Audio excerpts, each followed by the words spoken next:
श्री कृष्ण के प्रस्ताव के चलते काल्यवन अकेला ही श्री कृष्ण से अपनी सेना को छोड़कर युद्ध के लिए तैयार हो जाता है। फिर वह श्री कृष्ण से पूछता है, चलो कहाँ चलना है चलो। तब श्री कृष्ण कहते हैं, वहाँ तक जहाँ हम दोनों को कोई देख ना सके, चलो। फिर श्री कृष्ण उसको इशारे से उस ओर ले जाते हैं जहाँ वे ले जाना चाहते हैं। दोनों चले जाते हैं। तब सेना नायक अपनी सेना से कहता है कि महाराज की आज्ञा है कि जब तक वो कृष्ण के साथ युद्ध करने नहीं लौट आते तुम सब यहीं खड़े रहोगे और नगर को चारों ओर से घेर लिया जाए ताकि नगर से कोई भी बाहर न जाने पाए। ये दृश्य अक्रूर नगर के द्वार के ऊपर खड़े होकर देख रहे होते हैं। श्री कृष्ण काल्यवन को दूर ले जाते रहते हैं तो काल्यवन इशारे से पूछता है, और कहाँ चलना है? कृष्ण अंगुली के इशारे से बताते हैं, वहाँ बस पास ही। कृष्ण उसे एक पहाड़ी के पास ले जाते हैं। काल्यवन परेशान होकर कहता है, लो अब तो एकांत आ गया। ये सुनकर श्री कृष्ण आश्चर्य से कहते हैं, एकांत आ गया, तब तो भाग जाना चाहिए। ऐसा कहकर वे हंसने लगते हैं और अपने गमछे को हवा में लहराकर हिलाते हैं।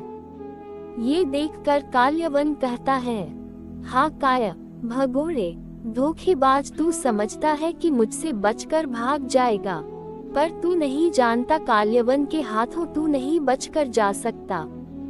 मैं तुझे अभी पकड़ता हूँ। ऐसा कहकर काल्यवन श्री कृष्ण के पीछे दौड़ लगा देता है। श्री कृष्ण भी हंसते हुए अपना गमछा लहराते हुए भागने लगते हैं। श्री कृष्ण उसे पहाड़ी के ऊपर की ओर भगा ले जाते हैं। काल्यवन भागते भागते कहता है, काल्यवन के हाथों उसका शिकार कभी नहीं बचता। मैं तुझे अभी पकड़ता हूँ भगोड़े। ये सुनकर श्री कृष्ण कहते हैं, मैं तुमसे बचने के लिए नहीं भाग रहा हूँ काल्यवन।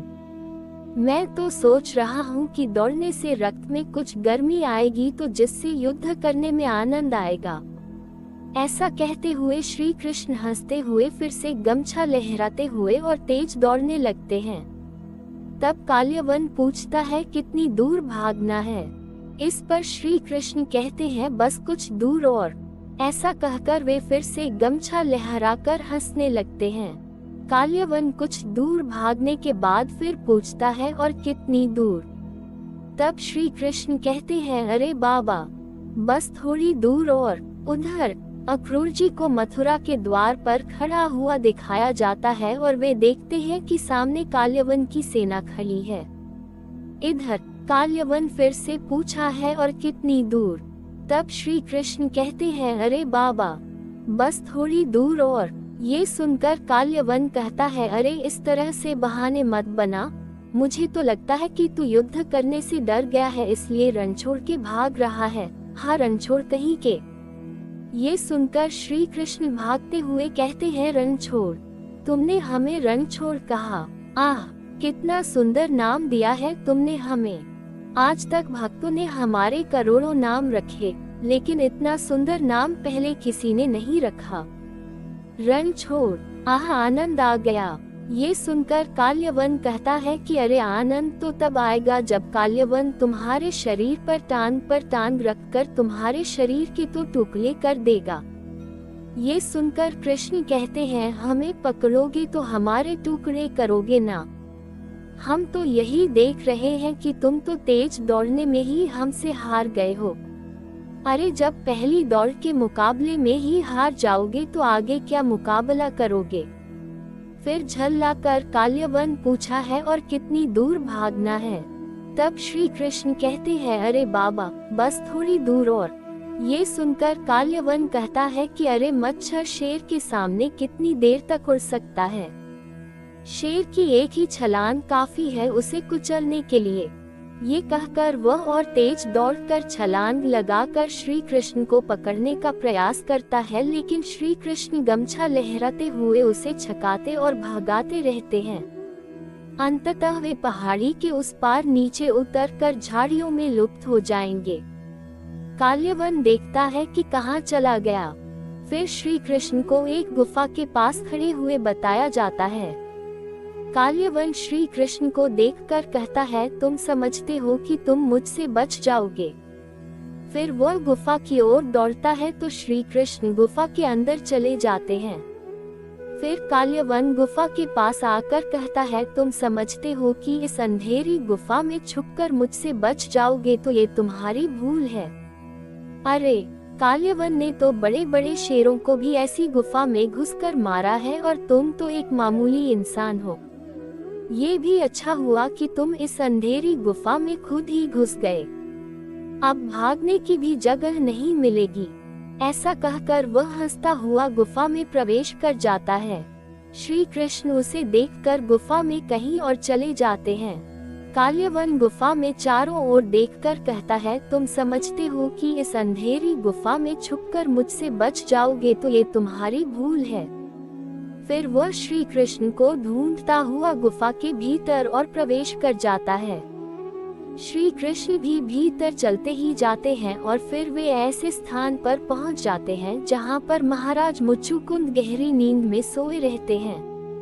श्री कृष्ण उन्हें ध्यान से देखकर मुस्कुराते हैं। उल्लेखनीय है कि मुचुकुंद को इंद्र का ये वरदान प्राप्त रहता है कि जो कोई भी उसकी नींद में बाधा डालेगा उस पर तुम्हारी दृष्टि पड़ते ही वह उसी क्षण भस्म हो जाएगा। श्री कृष्ण धीरे से अपना गमछा महाराज मुचुकुंद के शरीर के उपमुख तक उड़ाकर एक चट्टान के पीछे छुप जाते हैं। कुछ देर बाद काल्यवन श्री कृष्ण को ढूंढता हुआ वहां पहुंच जाता है और वह देखता है कि वही गमछा उड़कर श्री कृष्ण तो सो रहे हैं। ये देखकर वह जोर हंसता है और कहता है, मैंने जिंदगी में बड़े बड़े कायर और भगोड़े देखे थे पर तुम्हारे जैसा कोई नहीं देखा अब तक। वाह, क्या औरतों की तरह मुंह पर चादर तानकर सो गए हो। ऐसे खर्राटे भर रहे हो जैसे सचमुच बड़ी मुद्दत से सोए हुए हो। दिन दुनिया की कुछ खबर ही नहीं। ये कहकर वह फिर से हंसने लगता है। तब वह कहता है, देखो देखो मुझे क्रोध आ रहा है, इसलिए आखिरी चेतावनी देता हूँ कि उठकर युद्ध करो अन्यथा यहीं पीस डालूंगा। फिर कुछ देर रुककर वह कहता है, आज तक मैंने कभी सोते हुए शत्रु पर कभी वार नहीं किया। इससे मेरी वीरता को लाज लगती है, परंतु आज तुम मुझे ऐसा वीरता विरुद्ध कार्य करने पर मजबूर कर रहे हो क्योंकि मैं जानता हूँ कि तू झूठ मूठ का सो रहा है। कुछ देर रुकने के बाद भी कुछ नहीं होता है, खर्राटे जारी रहते हैं तो वह लात मारकर कहता है, उठ। फिर भी खर्राटे जारी रहते हैं तो वह फिर से लात मारकर कहता है, उठ। फिर वह तीसरी बार लात मारता है, तब फिर अटक अटक कर खर्राटे जारी रहते हैं तो वह चौथी और पांचवी बार लात मारता है तो सोए हुए मुचुकुंद में कुछ हलचल होती है और उनके खर्राटे रुक जाते हैं। काल्यवन लात पर लात मारकर कहता है, उठ उठ उठ। तब मुंह पर चादर ओढ़े सोए मुचुकुंद की नींद खुल जाती है और वह पूछता है, कौन दुष्ट है। ये सुनकर काल्यवन चीख कर कहता है, तेरा काल। काल्यवन, उठ नहीं तो अभी पैर के नीचे तेरा सिर कुचल दूंगा। ऐसा कहकर काल्यवन पुनः लात मार देता है। मुचुकुंद अंगड़ाया लेते हैं तो काल्यवन उसके मुंह पर पड़ी चादर हटा देता है और फिर उसे ये देखकर आश्चर्य होता है कि यह तो श्री कृष्ण नहीं है। काल्यवन मुचुकुंद को सिर से लेकर पांव तक देखता है कि उसका शरीर तो घास से ढका हुआ है। आंख बंद किए मुचुकुंद पूछता है कि ये किस दुष्ट ने हमें नींद से जगाया।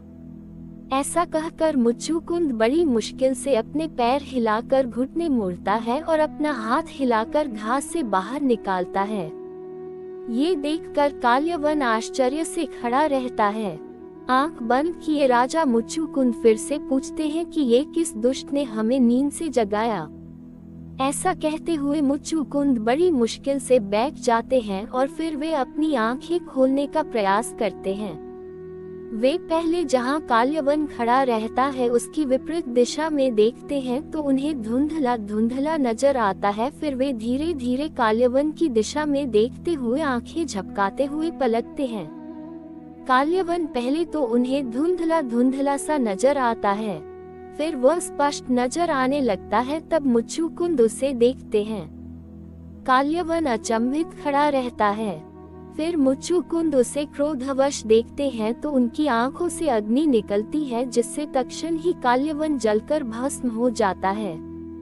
उसके बाद सहसा ही वहां चारों ओर प्रकाश फैला जाता है। ये देखकर मुच्चुकुंद को समझ में नहीं आता है कि यह क्या हुआ।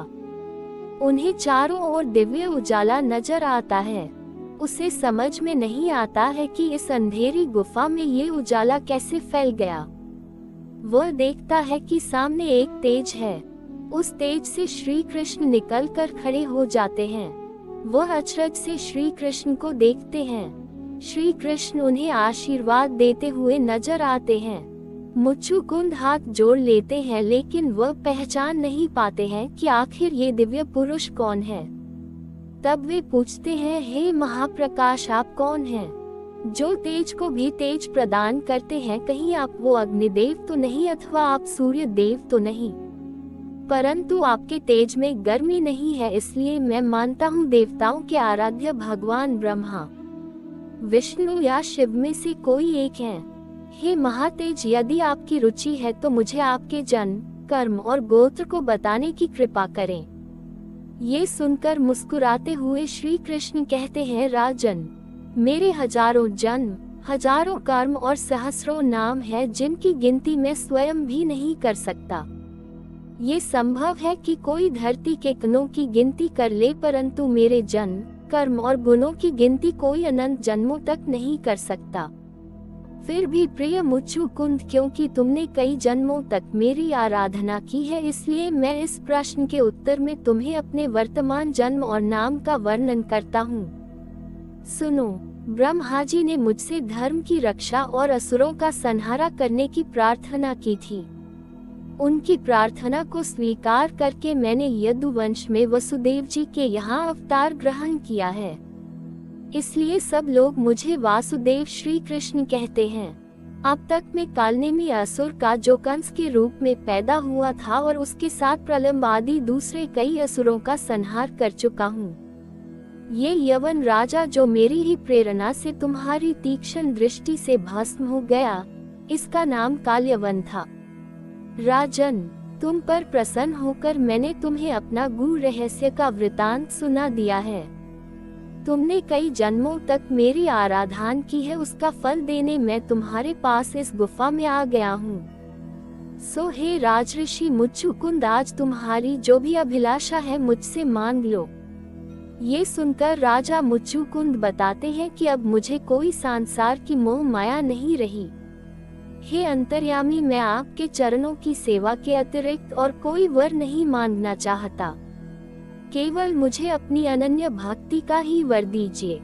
ये सुनकर श्री कृष्ण अपना चतुर्भुज रूप दिखाते हैं और कहते हैं, महाराज मुच्चुकुंद, तुम्हारी मति और तुम्हारा निश्चय बड़ा पवित्र और उच्च कोटि का है।